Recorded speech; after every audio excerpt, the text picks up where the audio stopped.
Welcome to the Adventist Healthcare and You podcast. I'm Shanna, joined with Nimit. Hi, Nimit. Hi, Shanna. How are you doing? I'm doing well. Today, Lindsay Wise joins us. Hi, Lindsay. Hello. So Lindsay is an oncology social worker at the Aquilino Cancer Center on the campus of Shady Grove Medical Center. She's been serving patients now for over 12 years. So thank you for joining us today, Lindsay. Thank you for having me. So we're going to talk a little bit about mental health in cancer patients, or those that's been diagnosed with cancer. I had never heard of an oncology social work and that was sort of its own subspecialty. So can you tell our listeners a little bit about what that is and how you approach your work? Sure. So through my years working in the medical system, I really noticed that a lot of the focus was on the physical aspect of an illness, and not a lot of attention was placed on the emotional or the other aspects of an illness. So that's one of the reasons why I went into the field, because I had interest in that and helping patients cope with a chronic illness such as cancer. So I really find it an honor to work with patients and their families during this really scary time, and helping guide them and walk them through their diagnosis and beyond. So at the Aquilino Cancer Center, one of the things that makes it so special is not only do we offer everything in one location, from treatments, but also to all the resources that we have available. And you talked about mental health. So why is keeping a person's mental health, emotional health in mind particularly important when it comes to cancer treatment? So no matter what stage or what type of cancer you may have, hearing the words "you have cancer" can be really scary and overwhelming. And so we are here to support our patients and their families and let them know that they're not alone and that we have support to help them cope, whether it's attending a support group or getting individual counseling, whatever it may be, but just making sure that patients know that they're not alone while they're going through this. I think when patients, initially hear about their cancer, a majority of the focus goes towards their medical treatment and, what kind of medications they're going to be on and what's their new regimen going to be. I think many times emotional aspect of it not gets ignored, but it's like the back of the burner. An afterthought. An afterthought, exactly. Yeah. So I think, having that dedicated team to just focus on the emotional aspect, it gives us such a holistic approach. Yes, absolutely. And, patients are thrown into this so quickly, and their family members as well. They hear the diagnosis of cancer and they need to start treatment quickly. So they are thrown into this quickly, and it's scary and overwhelming. Can you talk a little bit about meaning-centered therapy and how that works at the Aquilino Cancer Center? Yeah, so this is something really special and unique that myself and a couple other counselors are trained in. So this actually started at Memorial Sloan Kettering, which is one of the top cancer centers in the world. And what it does, so oftentimes when patients are faced with a chronic illness, such as cancer, they tend to lose sense of who they are and tend to feel depressed or, despair. How are they going to go through this? What meaning-centered therapy does is help connect patients to different sources of meaning and what's important to them and in their lives. So it's a structured set of questions that our counselors go through and help them really reconnect to that sense of meaning, who they are before they are diagnosed, who they are now, and really helps with that connection. Are the resources that you have in this type of therapy available to everyone at the center? Yes, absolutely. So we offer all of our services to patients and family members as well, because as we all know, cancer doesn't impact just the patient, but the whole family. What are some ways that patients can tap into the meaning-centered therapy? If they don't sign up for the individual counseling, we are offering different programs and support that can kind of access the creative sources of meaning. So for example, we have Writing Your Own Legacy, which is a special offering that we do for our patients. That's just something really special that patients have found a lot of joy in connecting to that piece. And all of these services are free. And if they are needing support beyond what we can offer them, that's when we can help connect them to different resources in the community. I think that's so important to say that this is a free resource, though. Yeah. Patients undergoing cancer are already faced with financial burdens or the the anxiety of treatment and the cost, but here's something free that they can take advantage of that is going to help them and that they don't have to worry about paying for. Absolutely. You should see the relief on people's faces when I say, all of our services are free of charge, and they're just kind of like, you're kidding me. This can't be real because, everything has a charge these days. So again, it's one less burden that people have to worry about, if they want to try a yoga class or try getting into individual therapy, that they don't have to worry about a charge for that. Yeah, absolutely. And you mentioned, family members have a significant impact too. What are some of the suggestions you have for patients and the family members in terms of their mental health, and what are some of the recommendations you would provide to them? Yeah, I think first and foremost, I always let patients know that it's okay to feel what they're feeling, that there's no right or wrong feeling, and that they're not alone. Because I think oftentimes people don't speak up because they're thinking, well, I'm the only one feeling this way. I don't want to say anything. So just letting patients know that they're not alone and it's okay to feel all the feelings. I always tell my patients that there's no manual for how you're going to cope with this, that any and all feelings are okay to have. And it's the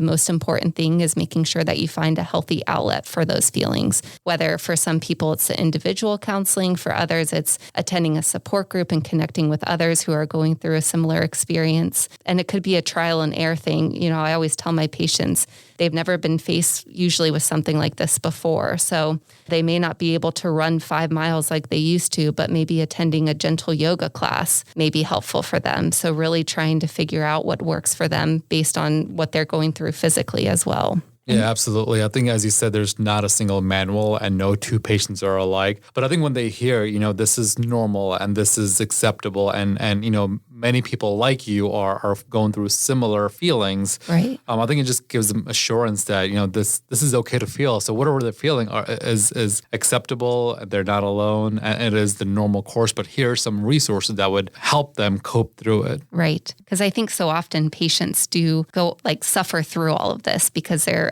like I said, they're afraid to speak up. And so, at Aquilino, we're really trying to change this culture of healing in terms of really making sure that we're addressing all the needs, not just the physical, but the emotional, psychosocial, spiritual. And you're there for the family members as well, because they're having all the feelings too. Yeah. And I'm sure a lot of them feel like they maybe can't speak up either, because how can I speak up? And I'm having all these feelings when my family member is absolutely dealing with all of this too. And so everybody has a need, and the caregiver support is so important when somebody has a chronic illness. Yeah. And so making sure that the family gets supported so that they can support the patient as well. Absolutely. So it's the patient really is in the center of the care there, with the family around them, their care team around them. Yes. And that caregiver support is so important. And that's something that usually also gets pushed aside, that the caregiver is always focused on taking care of the patient, that they forget to take care of their own needs. So we really try to make sure that the caregiver and the family's members are getting the support that they need as well. That's great. And what are some of the signs that people could see on, patients or family members? Because sometimes they may not know they need professional help, but others who are, their friends or around them may know that. So what are some of the signs that they could look for if they see those things, that they should contact somebody? Yeah, I think, if you're noticing any unusual behavior, so if you're noticing, people are withdrawing or isolating themselves more, if they were usually a social person and they're keeping to themselves, if they're eating more, sleeping more. I think really noticing if they're withdrawing would be a sign. And I always tell family members, make sure to check in with the patient. Say, how are you doing? Put the side effects aside, in terms of physical, how are you doing today?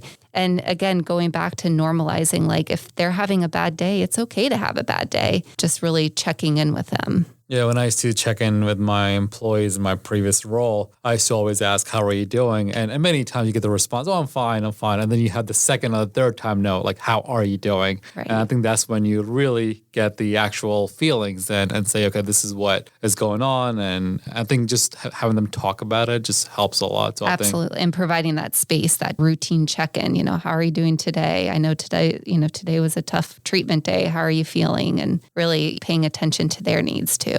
One of the other things I wanted to ask is about survivors, cancer survivors. So it's often, I don't know, I always thought this, once treatment's over, it's over. Well, that's not really the case. There's a lot of side effects. There could be side effects from the treatment, but also, the emotional toll of what they went through, but then also fears of recurrence or other things. Are there resources still available for those that have completed treatment? Absolutely. And thank you for bringing that up, because I think that's oftentimes when I see a lot of my patients, because when they're going through treatment, they're kind of in survival mode, getting from one chemo to the next chemo to surgery or whatever it may be. It's oftentimes at the end, the doctor will say, we'll see you in 3 months for follow-up. And they're thinking, oh my gosh, what do I do now? And all the emotions kind of pile forward of what they just went through over the past year or however long they've been going through treatment. So that's actually oftentimes when patients really do utilize our support. Oh, okay. And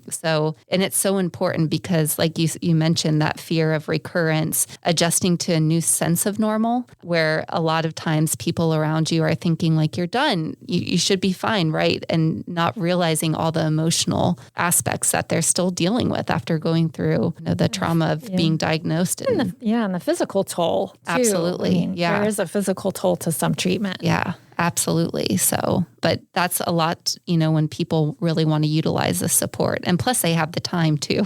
Yeah. When you're going through treatment, lots of times people are there every week or a couple times a week. So it's hard to find time. So one last question. When somebody enters the Aquilino Cancer Center or enters any sort of cancer treatment, what should they look for in their cancer center, or how should they find these resources? I think one thing that they should really make sure to do is talk to their medical team. Oftentimes the doctor is so focused on the physical again. Ask your doctor, what other support is available for me? Do you know of any support groups? Because oftentimes you are spending a lot of time with the doctor and the nurses. So I think asking and advocating with your medical team, but also just maybe if there's a website, like we have aquilinocancercenter.com to check out all the different classes and offerings that we have. But always they have a oncology social worker at the center or a nurse navigator, reaching out proactively and seeing what support may be available based on where they're getting treatment.